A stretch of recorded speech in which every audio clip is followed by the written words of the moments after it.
You know, we all sit here today and we have this expression in English, hindsight is 2020. And you look at this anniversary and there's a sense in historical science, hindsight, oh, it was sort of inevitable. The system was already overburdened. There had been stirrings of unrest. It was ready to collapse.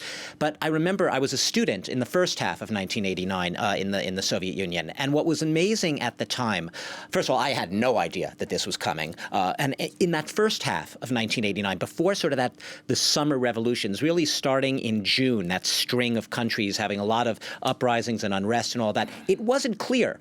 When I was, at least from, say, January to May or June of 1989, there was, in the Soviet Union, you had perestroika, glasnost underway. I marched in the final May Day parade, the Communist parade, through Red Square. Gorbachev was still very much up there on his mausoleum, waving to everyone.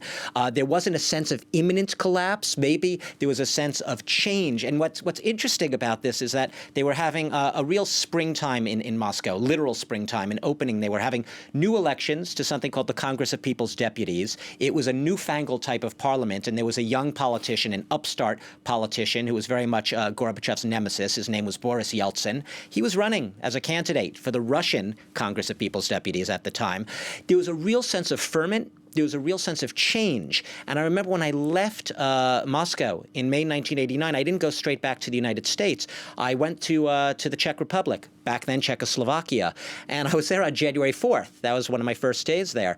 Two amazing things happened on that day. I was walking down the street. I heard about Tiananmen, about the which we just heard our reporter in Berlin talk about.